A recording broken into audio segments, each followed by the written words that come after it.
Estamos juntos com você aqui pelo Papo Sintonia, pela sua 106.1 Cardeal FM. Você que está acompanhando pelo canal do YouTube e quem está aqui agora, já o Instagram também, já convidando as pessoas para participarem. Daqui a pouco, em alguns segundos, vamos estar também ao vivo pelo nosso Instagram. Bom dia, Instagram, aqui da 106.1 Cardeal FM, no @ Em Sintonia FM. Você que ainda não está seguindo o nosso perfil aqui no Instagram, siga, e você que está aqui também tendo essa experiência pelo canal do YouTube. Quem está ao vivo, bom dia, e quem está ouvindo no replay ou na reprise desse programa, também seja bem-vindo. Gente, passamos um pouquinho de sufoco aqui para essa chegada ao vivo, muita chuva hoje para quem está aqui no ao vivo de Salvador, nesse 1º de julho. Júlio chegou com tudo, trazendo águas, né, as águas do inverno, mas passando esse momento, eu tenho certeza que agora vamos respirar, porque vocês vão receber uma aula sobre saúde, sobre bem-estar e qualidade de vida. É a nossa edição de julho com a professora mestra Neuza Miranda. Bem-vinda. Patrícia, uma alegria, apesar das chuvas, mas a chuva é sempre bem-vinda, mês de julho, né, junho.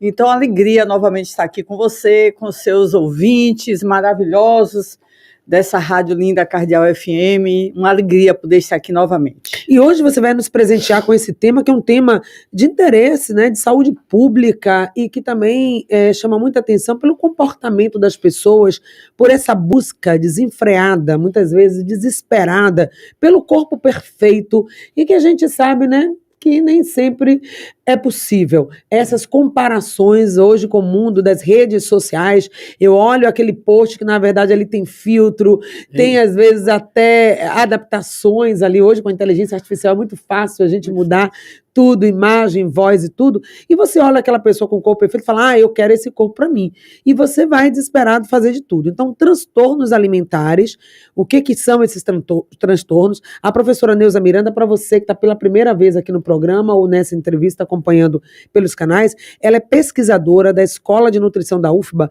e ela é coordenadora da Comissão de Meio Ambiente e Saúde do FBCA, que é um fórum de combate aos agrotóxicos, não só isso, mas também outras questões. Então, por que o tema transtornos alimentares hoje, professora? Patrícia, no dia 2 de junho, mês passado, né, foi comemorado, foi reverenciado o Dia Mundial de Conscientização dos Transtornos Alimentares. Então, é uma data criada pela Associação Mundial de Transtornos Alimentares. Por que se tem a data de conscientização dos transtornos alimentares? Infelizmente, nós temos que dizer que os transtornos alimentares, né, que infelizmente são distúrbios, né, psiquiátricos, a gente vai falar um pouquinho mais de cada um dos principais, né, tipos de transtornos alimentares, são distúrbios psiquiátricos que afetam em grande monta, Patrícia, os hábitos alimentares e o comportamento alimentar das pessoas, né? Então, tudo que mexe com a forma como a pessoa lida com o alimento, como ela percebe o alimento e também o seu corpo, como você bem falou, a sua imagem corporal. Qualquer distúrbio que, de alguma forma, afete a forma como o indivíduo se vê no espelho, ou como ele lida com o alimento de forma persistente, de forma recorrente, e que traga sofrimento, angústia e dor, isso é um transtorno alimentar. Por que a gente tem que falar de um dia? O que a gente tem que falar e ter um dia para falar sobre isso? Uhum. Porque, infelizmente, os transtornos alimentares, além de adoecimento, angústia, dor, ansiedade, depressão, etc., está tudo muito interligado, também traz morte, né? Então, em torno de 10 a 15%, Patrícia, dos casos graves de transtorno alimentar traz morte. E muitas dessas mortes são provocadas, inclusive, por suicídio. Então, as pessoas não suportam, não toleram, aquele sofrimento é muito grande, é uma dor tremenda, e, infelizmente, tem levado ao suicídio de jovens, né? Geralmente mulheres jovens, muito jovens, que não suportam esse sofrimento e, infelizmente, né? Pois é, Isso e passa, desculpa, pela questão da autoaceitação. Não suporta esse sofrimento de se ver, de não se achar naquela imagem de ideal. não se aceitar. Porque, assim, a gente tem que lembrar o seguinte, vamos pensar, a comida, o comer, ele tem 3 funções importantes para todos nós. Primeiro, a gente come para se manter, a gente tem que estar vivo. Então, a comida é uma forma de nos mantermos vivos e vivas, né? E também para nos nutrirmos. A gente se nutre, se mantém. Assim como o carro, né? Que sempre você tem que colocar gasolina. Acabou a gasolina, ai meu Deus, preciso andar. Para no posto e alimenta o carro. Exato. Senão não vai andar. Por mais perfeito que ele esteja ali. Sua analogia perfeita, Patrícia, é isso mesmo. Então, o alimento é esse combustível. Nossa, pronto. Então, esse é o primeiro. Segundo ponto, a gente come também por prazer, gente. A gente come por prazer. Então, imagina você saber que vai ter um prato maravilhoso, né, que você fez ou que alguém fez para você, ou vai num restaurante, vai comemorar um aniversário, né, comemorar, e geralmente envolve comida, e comida gostosa. Né, celebrações, né, de modo geral. Né? Ó, gente, minha festa de aniversário vai ter uma senhora feijoada. Quem não fica feliz com isso, né? Então, segundo motivo, segunda função, prazer, a convivência, né? Como os laços fraternos que são estabelecidos com a comida. Terceiro aspecto, o terceiro importante aspecto, a troca, Patrícia. A gente, quando está junto com pessoas e come também, a gente está fazendo o quê? A gente está estabelecendo troca, harmonia, né, entre as pessoas. Então, veja, afeto, amor, veja, quando algum desses, ou esses 3 funções do alimento, Patrícia, são rompidas, estabelece-se uma dificuldade com o alimento. Então, se você pode observar em sua casa, se você percebe a pessoa alheia à comida, né? Inapetente, aquela pessoa que não tenho fome, não estou com fome, e isso de forma persistente, né? A pessoa, na hora da refeição, a pessoa está ali, come aquela pouquinho, daqui a pouco a pessoa levanta e sai e volta, tá? Então, diz, o telefone e tal, vou ali, papapá, e volta. Então, isso pode ser um sinal de que as pessoas na família precisam estar atentas. Porque, Patrícia, muitas vezes você tem, dentro da família, uma pessoa já com transtorno alimentar sem que a família se dê conta. Quando a família se dá conta, a situação já está muito grave. A pessoa já chegou no estado, porque a pessoa vai se enchendo de roupa. No caso da anorexia, né, nervosa, a pessoa vai perdendo muito peso. E por quê? Porque ela deixa de se alimentar. Ela se olha no espelho e ela se vê, isso é um transtorno psiquiátrico, ela se vê mais gorda do que, na verdade, ela está. E ela está cada vez mais magra, mas ela se vê gorda ainda. Não adianta. É um transtorno psiquiátrico. Há algo aí nela que não está batendo. Não adianta quem está fora falar, mas, claro, você está magra demais, já está ótima, já está bom, para com essa dieta. Já está bom para você, olha, está indo demais. Porque ela não vai escutar, não vai fazer sentido para ela que está em volta de um transtorno. Agora, como é que se instala? Como é que se instala? Como é que isso acontece? E antes até de falar como se instala, a gente está diante de um fenômeno que não é uma coisa tão simples. Não. Dados da Sociedade Brasileira de Psiquiatria apontam que 70 milhões, anota esse dado, 70 milhões de pessoas no mundo são afetadas com algum tipo de transtorno alimentar. Milhões. Que tem nome, anorexia, bulimia, compulsão alimentar. São os 3 principais tipos de transtorno alimentar. Vamos falar um pouquinho sobre isso, né? 70 milhões. A Sociedade Brasileira de Psiquiatria no Brasil, aqui no Brasil, a gente não tem estatística confiável sobre isso. Eu estava olhando para poder trazer dados para vocês. Do ponto de vista epidemiológico, a gente não tem dados da incidência da situação aqui no Brasil. O que se tem estimativa com base em dados internacionais. O que se sabe é que a forma mais grave de transtorno alimentar, que é a anorexia nervosa, que eu acabei de descrever, né? A anorexia nervosa afeta em torno de 1% da população brasileira. Leia-se, principalmente mulheres jovens. tá? Quem mais, aí você poderia perguntar, Neuza, quem mais é afetado, o sexo masculino ou feminino? Infelizmente, o sexo feminino é mais afetado, tá? Aí você pergunta, mas por que as mulheres são mais afetadas? E jovens, mulheres jovens. E por que, principalmente, mulheres? Porque as mulheres estão mais ligadas a fatores sociais. Você lembrou bem a questão da mídia, a questão do controle pela beleza, pelo corpo, pela comparação com o outro, com a outra, né? Então, aquela mulher linda, maravilhosa no Instagram. Então, você quer chegar àquele ideal de corpo que não é o seu, inclusive não é o seu biotipo. E, inclusive, às vezes nem é nem o dela, porque Nem às vezes foi feio, né? Nem maquiado. Foi maquiado, passou por filtro, ou às vezes ela tá ali linda, exato, só que não tá saudável. Exatamente.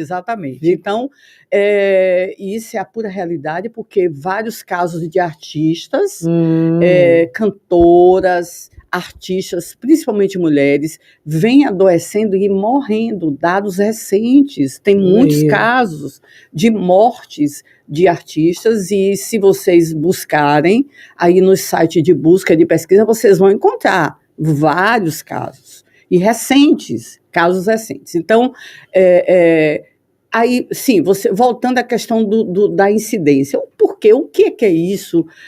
Na verdade, Patrícia, sempre existiu. Por exemplo, os primeiros relatos de anorexia nervosa dão conta de, há 2 séculos atrás, já estava descrito na literatura médica, psiquiátrica, um caso de anorexia. A bulimia já é descrito mais recentemente.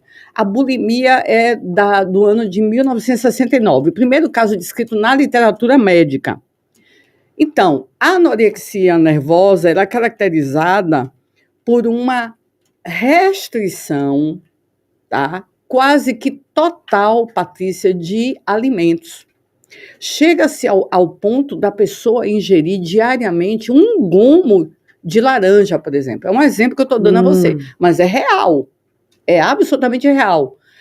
Eu estava lendo, quando eu estava me preparando para essa entrevista, Patrícia, eu vi um caso, isso é verídico, de uma modelo que ela se tratou recentemente de um caso de anorexia nervosa, e ela confessou numa entrevista que ela chegou a ingerir por diversos dias apenas 5 amêndoas por dia. 5 amêndoas. Considerando a nossa máquina, né, com a analogia lá do carro, isso seria insuficiente para suprir, né, a tudo o nosso desgaste, porque nós estamos aqui, nós estamos falando, nós pensamos, a gente já acordou, já fez café, já fez isso, já fez aquilo, alguns já foram para a academia. Tudo isso é energia que a gente está colocando, tanto mental quanto física. E a nossa usina aí, nossas células, né, professora, vai precisar ter o que queimar para produzir energia. Patrícia, se a gente não come, o corpo vai gastando. Por que a gente emagrece tanto? A pessoa chega anoréxica. Por quê? Porque ela, obviamente, ela deixa de ingerir nutrientes, né? Nutrientes que fornecem energia, carboidratos, proteínas, né?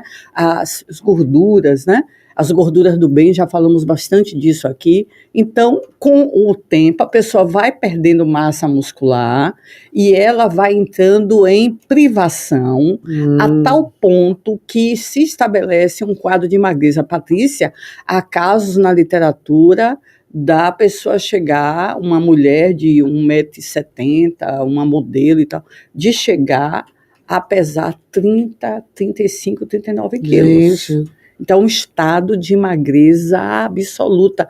É um quadro de desnutrição. É muito grave. Muito grave. A gente se acostumou muito a lembrar e a ficar muito ligado em saúde relacionada ao peso, né? Com a pessoa acima do peso. Olha, você está gordinho, você vai ter problema de saúde, vai ter infarto. Mas uma magreza demais, a pessoa desnutrida também é preocupante. Mas, Patrícia, ainda assim, o quadro é tão grave do ponto de vista psiquiátrico, porque normalmente o que está associado a esses casos de transtornos alimentares graves, muito graves, normalmente está associado ao quadro de depressão e ou ansiedade, ou ambos.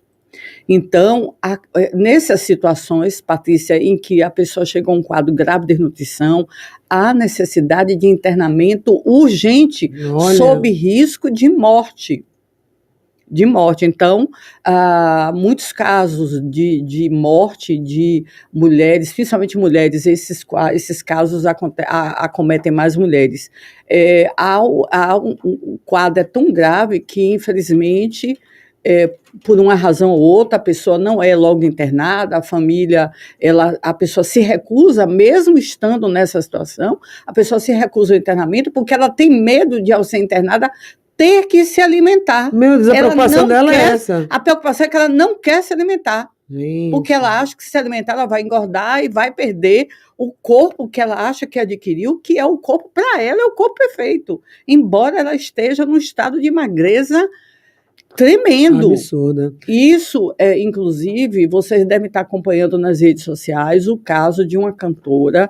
Eu não vou, obviamente, citar o nome, mas se vocês pesquisarem um pouquinho, vocês vão encontrar o caso de uma cantora que passou por um processo de emagrecimento bastante drástico, e é um caso que beira a um processo próximo a uma anorexia, porque é visível o emagrecimento extremamente drástico e grave, e a pessoa reage de forma agressiva com os seguidores, afirmando que está muito bem, que as pessoas estão com inveja do corpo, porque chegou o corpo ideal e tal, mas você percebe visivelmente que a pessoa está com um quadro grave de emagrecimento. Nossa, então muito sério, principalmente são pessoas públicas. E a gente vê também algumas atrizes, quando você olha, gente, que isso, a pessoa está magra demais, ela está doente? Não, está submetendo a dietas mirabolantes. Nosso Papo Sintonia de hoje é aquele nosso momento aula, né, onde você fica sabendo de forma profunda sobre um tema. E hoje estamos falando sobre transtornos alimentares com a mestra, a professora Neuza Miranda. E no bloco anterior falamos de alguns dados, alguns números que realmente assustam. E tem algumas pessoas que ainda ficam com dúvida em relação ao que seria a bulimia, a anorexia, como que eles se apresentam e quais são os caminhos, né, para a gente sair desse quadro. Formas de transtornos alimentares, as principais. Falamos bastante da primeira, a mais grave, que é a anorexia nervosa, tá? O segundo tipo mais grave é a bulimia nervosa. A bulimia nervosa, ela não é um quadro tão grave quanto o de anorexia, mas ela acomete principalmente mulheres também, mulheres jovens, mesmo coisa da anorexia, e ela é caracterizada por uma ingestão, primeiro por uma dieta restritiva. A pessoa restringe o máximo possível o alimento. Mas quando ela tem uma compulsão, ela tem uma crise, um episódio, que se chama de episódio de compulsão alimentar, ela ingere uma quantidade de calorias muito rapidamente, vorazmente. Há relatos na literatura da pessoa ingerir de uma só vez, Patrícia, numa só refeição, em torno de 5.000 calorias. É muita comida. E isso acompanhado com muito sofrimento, tá? Com muito sentimento de culpa, e a pessoa depois provoca o vômito. E isso se torna uma prática diária. Todas as refeições, a pessoa come vorazmente e provoca o vômito.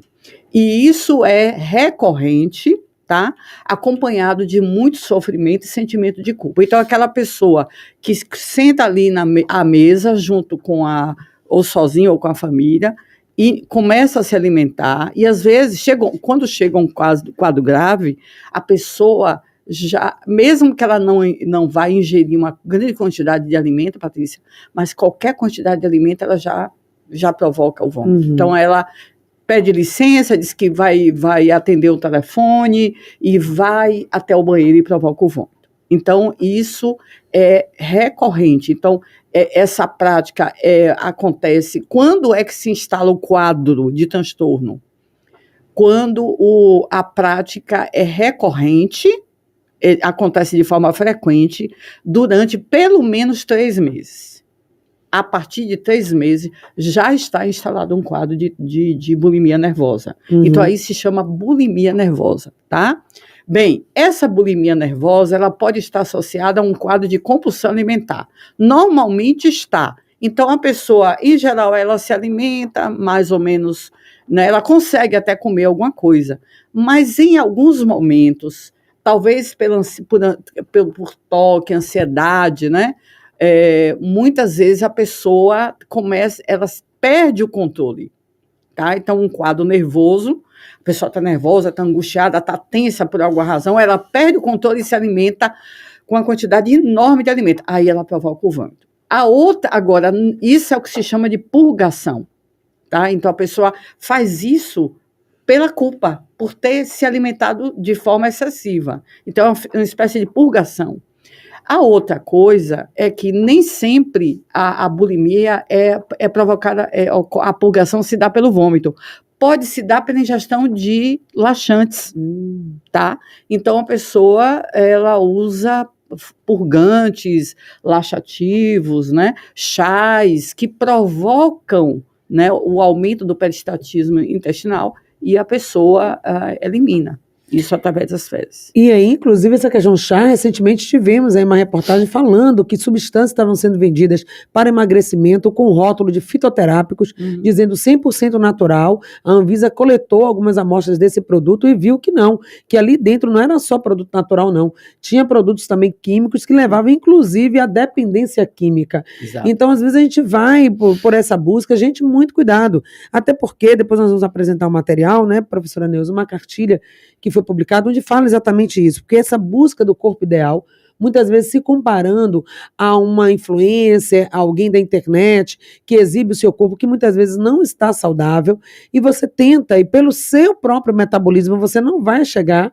àquele corpo, e as pessoas estão adoecendo. Então a gente precisa fazer também os sinais de alerta. Primeiro, identificar, já falamos aqui, porque os sinais de transtorno, eles podem estar ali sutil, acontecendo, a gente percebendo, mas sem dar muita atenção, e quando vai realmente ver, o quadro já está instalado e é muito grave. Mais difícil, grave de retornar. Mais difícil de uma retornar. equipe multidisciplinar, não é só nutricionista, não. O tratamento, aí a gente pode falar um pouquinho agora do tratamento. O tratamento é difícil, é um tratamento que é caro. Eu estava assistindo a entrevista do professor Taki Cordas, que coordena o maior serviço de acompanhamento de transtornos alimentares lá na USP, né?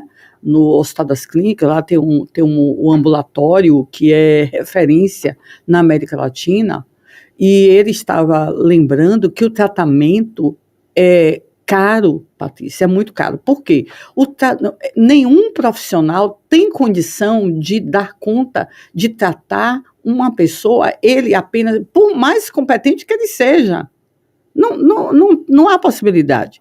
Então, o tratamento envolve a participação de um médico clínico, de um psiquiatra, de um psicoterapeuta, um psicólogo, né? Um nutricionista, tá? Um fisioterapeuta, um educador físico.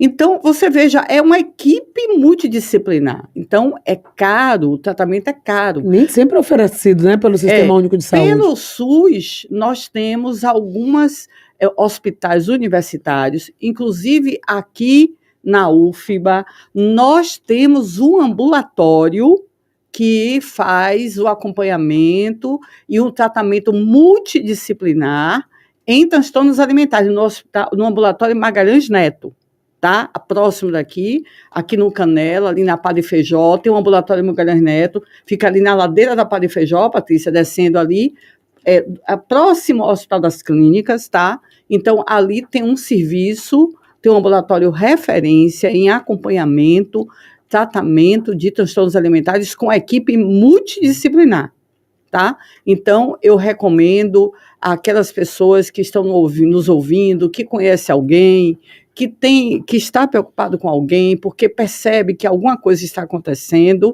Esse tratamento é gratuito, basta inscrever essa pessoa, e essa pessoa passará a ser acompanhada lá pela equipe.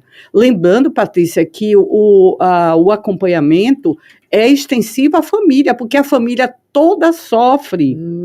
Não é só a pessoa Veja, sofre toda a família com aquele Até porque quadro. fica sem saber lidar, né? Fica sem Exatamente. entender, gente, vendo a pessoa emagrecer, ou vendo a pessoa numa compulsão por comida o tempo todo, e começa a ficar desesperado. Às vezes a pessoa, né, ela vai dizer, não, eu tô bem, né, eu tô me cuidando, é só um período, mas não passa, só vai aumentar. E não acredite, né, que vai passar, deve ser uma fase, é porque ela tá nervosa, é porque vai fazer vestibular, é porque tá com algum, perdeu o namorado, vestibular, né? acabou com o namorado. Então tá Exatamente. assim, mas vai passar. Mas não, ali já está instalado. E qual seria o profissional? Nós vimos aí que tem uma série de profissionais para o tratamento, mas como é que a gente fecha um diagnóstico, né? Diz, não, realmente ela já passou do limite, Patrícia, isso não é mais saudável. Um profissional habilitado, bem treinado, ele consegue fechar o diagnóstico, né? Claro que o diagnóstico principal precisa ser feito pelo médico psiquiatra, né? Os transtornos alimentares exatamente faz parte do compêndio, né, de transtornos mentais, o DSM-5, então está lá cadastrado nesse grande compêndio, né, de classificação dos transtornos mentais, o DSM-5. Então, assim, o profissional que está capacitado para isso, claro que também o psicólogo tem essa prerrogativa, tá? Mas um profissional de saúde habilitado, treinado e capacitado, ele, obviamente, já, pela sintomatologia, pelo quadro apresentado, ele tem condições de perceber o que é que está acontecendo. A forma de tratamento, como eu falei anteriormente, ideal é a multidisciplinar.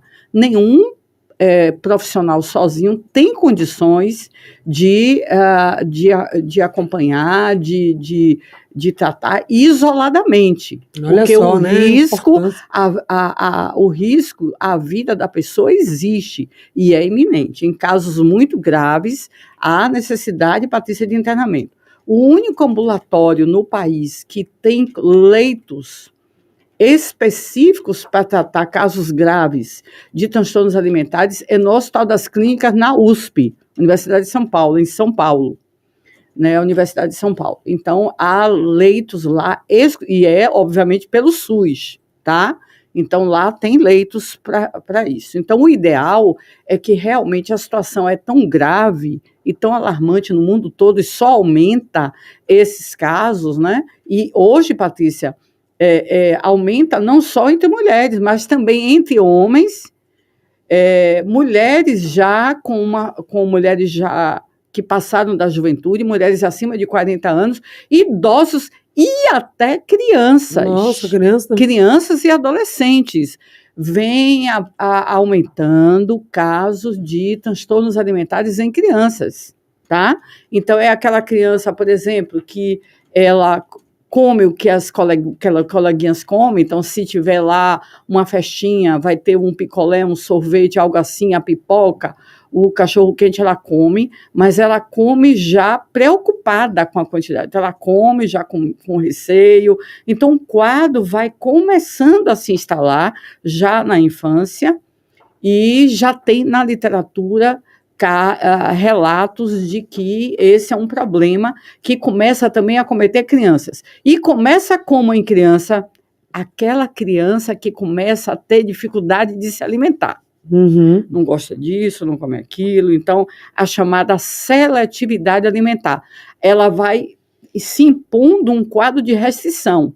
Os pais tentam alimentar essa criança, ela se recusa, os pais cedem, porque a criança fica nervosa, ela não quer comer, ela chora, não quer se alimentar, os pais vão cedendo, vão oferecendo a essa criança alimentos que não são saudáveis, alimentos hiperpalatáveis, mas é o que ela está aceitando, porque né? é o que ela aceita, para a criança não deixar de se alimentar, só que aí vai se instalando um quadro grave de seletividade alimentar, que pode evoluir posteriormente para um quadro de anorexia nervosa ou até bulimia. Agora, professora Neuza, como a gente está falando muito sobre essa questão também, essa associação, né? Alimentação, nutrição e saúde mental, porque passa por essa questão, os transtornos, né, psicológicos. Aquela coisa de falar, você está muito gordinha, você está muito acima do peso. Quando a gente reforça esse tipo de coisa, vai criando, né, na criança esse sentimento de autorrejeição. Infelizmente, a família pode, ao invés de contribuir para a escuta, para o acolhimento daquela pessoa que começa a passar por essa dificuldade, né? Se aceitar, pegar seu corpo, de estimular essa criança, esse jovem, esse adolescente ou essa adolescente a hábitos alimentares mais saudáveis, praticar atividade física e junto com esse jovem, com essa criança, praticar junto, né, Patrícia? Infelizmente, a família, ao invés de acolher, vai adotar essa forma de estigma. Então, Sim. você começa a apontar para essa criança, para essa adolescente que está numa fase tão difícil de aceitação, né? Aquela fase de querer ser acolhida, de ser aceita pelas pessoas. Então, muitas vezes a família termina, infelizmente, estigmatizando mais ainda essa criança, essa jovem, esse jovem, e daí se instala um quadro de transtorno alimentar. Né? A família, como é que ela vai auxiliar? Acolhendo, né? Acolhendo essa dificuldade que aquela criança começa a acontecer. Se ela não se sente capaz de ajudar, procure um profissional. Primeiro, né, entender o quão complexo, né, a situação não é algo simples. Não é algo simples. As famílias não vão estar adiante enfrentando algo tranquilo de resolver, não. É algo sério. Eu queria só trazer aqui algumas contribuições, porque as pessoas nessa coisa, nós já falamos do uso de fitoterápicos, que muitas vezes não é, ou de produtos vendidos pela internet, que não são dietas mirabolantes, que pode ser iscas e risco gatilhos para a sua saúde, gatilhos, né? Que você, eu vou fazer isso. Eu ouvi que alguém está tomando isso, recebi na internet aqueles vídeos, braleia, e você compra aquele produto achando que vai. Mas tem coisas naturais também, por exemplo, o ouvinte Francisco, ele falou que ele, todo dia pela manhã, ele já perdeu 22 quilos fazendo com isso, ele queria até saber se isso é viável, se está correto, se corre algum risco, porque ele toma 600 ml de água pela manhã, logo cedo em jejum, com limão espremido. Após o almoço, ele toma também um copo de água, mas já com vinagre de maçã. Olha que esse vinagre de maçã está sendo bem difundido aí. E à noite ele toma outro 600 ml de água com outro limão espremido. Se esses produtos realmente ajudam a perder peso, mas de forma saudável. E se ele está correto dentro do que ele está fazendo. Agora, também ele faz atividade física 2 a 4 horas por dia. Então, Francisco está... Francisco, veja bem, o que se tem de propostas de dietas mirabolantes para perder peso? Você tem fórmulas, né? Eu estava vendo, inclusive, numa entrevista recente com o doutor Taqui Cordaz, lá do Ambulim da USP, ele falando que o risco por exemplo, do jejum intermitente. Então, as pessoas estão deixando de se alimentar muito cedo à noite, por volta das 18, 19 horas, não se alimentam de mais nada, não fazem um de jejum, né, o café da manhã, e só vão se alimentar ao meio-dia. Isso, eventualmente, até cientificamente, tem alguns trabalhos que mostram que dão resultado a curto prazo para o emagrecimento. Mas, do ponto de vista, Patrícia, do longo prazo, essas dietas mirabolantes não se sustentam. Porque, óbvio, as pessoas não vão suportar isso durante muito tempo. Você ficar 12, 16 horas diárias durante um tempo prolongado não é bom, né? E isso pode levar ao aparecimento de transtornos alimentares. Então, eu diria para o nosso ouvinte, o caro ouvinte, Francisco, e outras pessoas, né, que tem um pouco de cuidado com essas receitas mirabolantes. O ideal é que a gente tenha uma alimentação saudável, né, sem esquemas, né? Cada um dentro do seu hábito alimentar. Então, o que é que você gosta de usar no café da manhã? Então, todas as refeições a gente tem que contemplar os nutrientes saudáveis, né? As proteínas, os carboidratos, gorduras de boa qualidade. O nosso velho descasque mais, desembale menos. Descasque mais, desembale menos, né? Entre as refeições, entre as grandes refeições, você pode privilegiar a fruta, né? O suco de fruta, feito da fruta, né? Um iogurte, usar biscoitos integrais, né? Evitar produtos ultraprocessados, industrializados, né? Muito palatáveis ou hiperpalatáveis, evitar os chamados salgadinhos, aqueles snacks, né? Principalmente para a criança. Então, evite, porque isso pode levar a essa criança, é tão palatável, é tão hiperpalatável, que a criança ela passa a rejeitar a fruta, ela não quer comer fruta. O que seria gostoso, né, gente? Verdura. Esse palatável que a professora traz é isso. É muito gostoso, um salgadinho, claro, que às vezes é excesso, mas é gostoso. O sorvete, né, que tem lá a gordura atrás, o biscoito recheado, é gostoso. É feito para ser gostoso. E é colorido, é bonito, é atraente, a embalagem é colorida, é brilhante, tem desenho que a criança gosta. Claro que vai ser atrativo do que uma fruta, mas é a forma como vai introduzir. O fato é, vamos começar a fazer essa reeducação alimentar. Aí dentro disso teve uma pergunta aqui da ouvinte, não lembro agora o nome, vou pegar o nome dela aqui. Ela falou, e esses produtos? Ela falou, minha filha vive dizendo que não é para comer arroz branco, nem açúcar branco, que o arroz branco parborizado é ruim, que é melhor comer tudo integral. Se já melhora. Olha, o ideal é a gente ter uma alimentação mais próximo do orgânico, do natural, porque a gente sabe que o arroz, eu imagino que sua filha deve estar preocupada, é porque já tem estudos que mostram que o arroz pode estar contaminado com arsênico, né? Esse arroz é plantado, parborizado? O branco, o parborizado e também o integral. Então como é que faz? Deixa de comer arroz? Não, gente, não precisa deixar de comer arroz. Mas você pode, por exemplo, utilizar mais leguminosas, lentilhas, ervilha, outros tipos de leguminosas, quinoa, por exemplo, né, o próprio milho. Porque já tem alguns estudos que mostram isso. Mas você vai deixar de comer arroz, você pode diminuir um pouco o arroz, esse arroz branco, parborizado integral, misturar com quinoa, fazer uma mistura, né? Ou com milho, com o próprio milho, né? E diminuir um pouco o consumo desse arroz, né? Não quer dizer tirar o arroz, né, Patrícia? Que faz parte do nosso padrão alimentar, mas diminuir um pouco. É verdade, tem alguma preocupação do ponto de vista da questão sanitária de que esse arroz pode estar contaminado com arsênico. Isso vale para os derivados do arroz, por exemplo, farinha de arroz, né, biscoito de arroz. Então, tomar cuidado.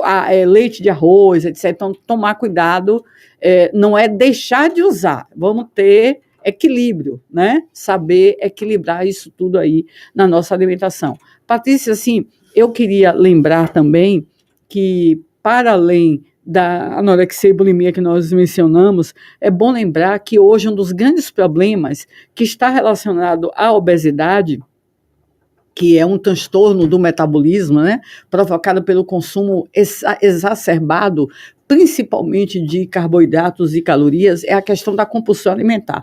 A compulsão alimentar hoje é um problema quando ela é eventual. Eventualmente, a gente pode comer um pouco mais, né? Então, tem aquele dia, como se diz, hoje meti o pé na jaca. Pois é, festas aí que acabamos de viver. A festa, um aniversário, me acabei.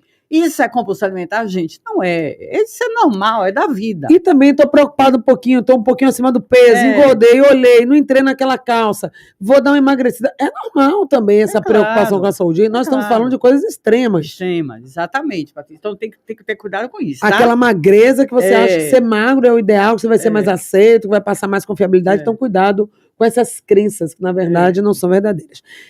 Patrícia, só lembrando, então, o que é a compulsão alimentar? É aquele quadro de ingestão exagerada de carboidratos, gorduras, alimentos em geral, de forma recorrente por pelo menos 3 meses.